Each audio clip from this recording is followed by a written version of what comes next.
the Eurovision Song Contest 2016 in Stockholm, and I'm pleased to say that sitting next to me now is a young man that I sat next to also in a hotel 3 years ago, also in Sweden, but that was in a different city in Malmoe, and it's the singer of the Belgian song 2013, and it's Roberto Bellarosa. Welcome again to Radio International. It's a great pleasure to see you again, Roberto. Me too. I'm very happy to be here today. You're here as a guest appearing at the Euro Fan Cafe or the EUROCLUB, is that correct? Yeah, yesterday I was in the Euro Village to perform and also on the Euro Fan Cafe. It was amazing. It was a good night and good show, and it was very important to me to come back in Sweden because I have a lot of emotion come back and help me to go through for the future and keep all the love who fans gave you all during the week in the show with the Eurovision. I have the feeling that this is a family, you know. Every year, when I come back yesterday, I saw all the face that I saw 3 years ago. Yes. So for me, I expect this is a family, you know. So I like it. And make the most of it, Roberto. How do you now, looking back 3 years, how do you look back on the experience of the Eurovision Song Contest when you represented Belgium and came 12th, I think, yes? Yeah, it was amazing, and I had a good experience. Like, good is not the word, but I have an amazing experience, and I was expected to have this kind of experience, but I was not expected to go to the final because I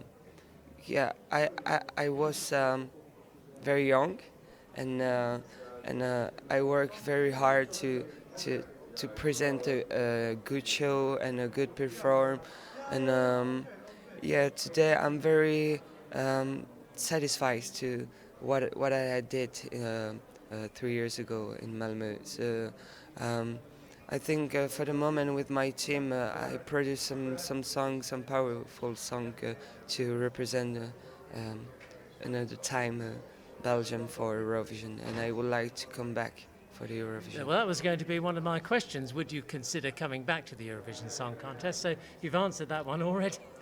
Yeah, for sure. Today I'm come back to Belgium and I finish my tour, and after that I have a lot of producer and a songwriter to compose with me for a good song and a powerful song for come back to the Eurovision, because for me it's very important to come back because I want to do better than in Malmö, and I want to win. You know, of course.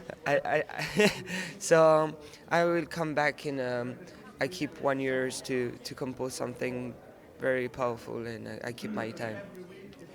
Since we spoke to you last time, of course, you've had a second album that's come out. Tell us about that one.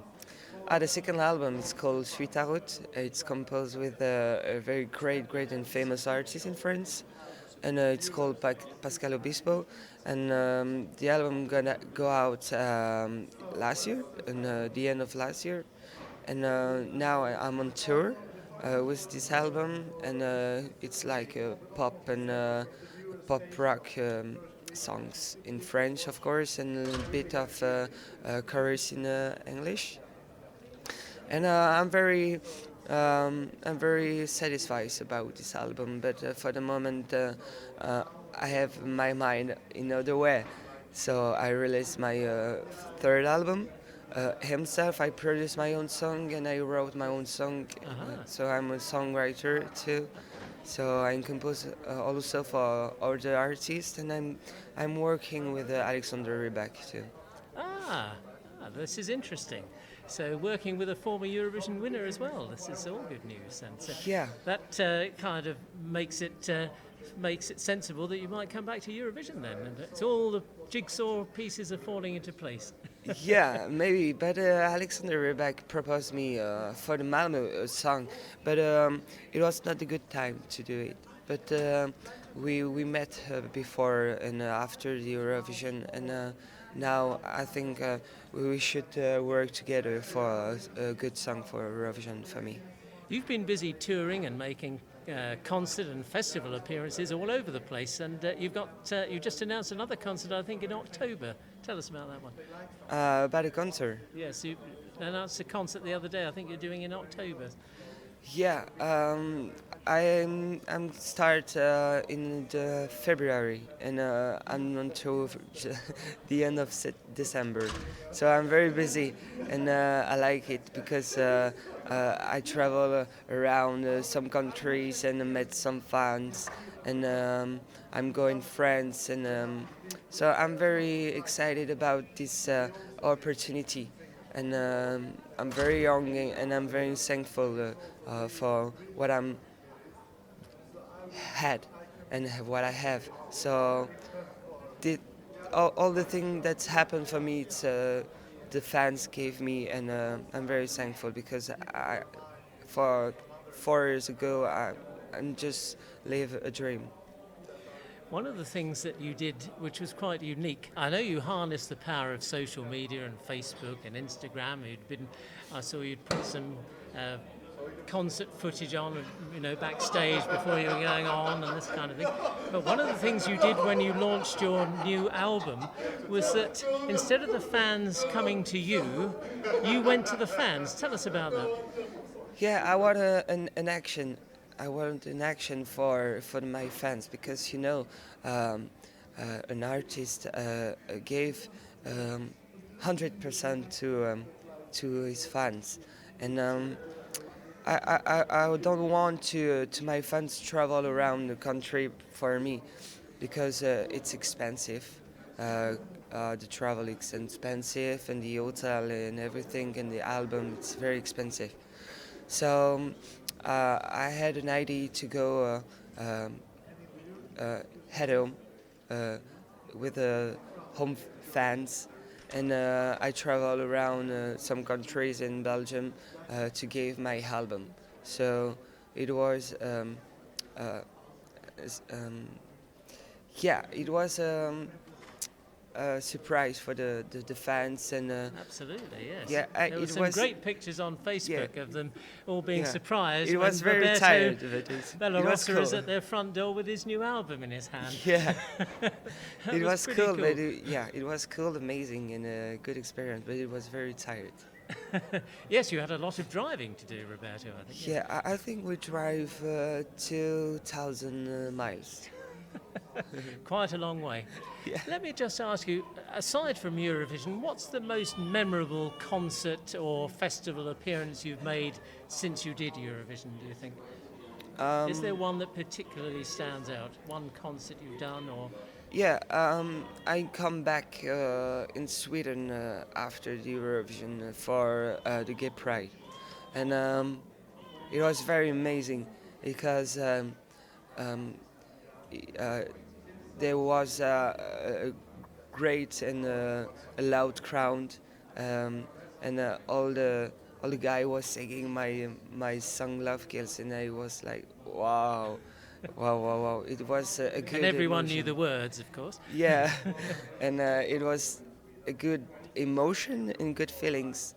So, yeah, today and yesterday it was the same emotion. So now I can do, and I can tell a good memory. It's today, yesterday. Well, they certainly know how to put on a party here in Sweden, there's no doubt about that. And they know how to put on the Eurovision Song Contest too. Now, what are your thoughts on Belgium in this year's contest? I really like this song because it's a catchy and pop song, and Laura have a good strong voice, and she's a good dancer, and she's pretty too. So I think she have a lot of chance to go to the final, to go to the top 10, I think. In tonight's semi-final. Yeah, she have a good position in the semi-final. So I think she's doing great. Have you spoken to her and given her any advice at all? No, I don't see her for the moment. But an advice, I don't have an advice for her because she's professional. So when you are professional, we don't have advice for an artist who are professional. But I think the only advice that I tell is to enjoy the moment, and it's one time in life, and it's not 2 times, maybe 2 times, but Well, it could be two if you come back again. yeah. Roberto. Well, we do hope that you have success with your songwriting as well as your recording career, and we look forward to seeing you very soon, once again, perhaps on the Eurovision stage. It's been a pleasure to talk perhaps, to you today. for sure. Definitely. Okay, you heard it here first on Radio International. Thanks ever so much for Thank talking you so to us. much. It's been a pleasure. Thank you. Roberto. Bye-bye. Thank you. Thanks.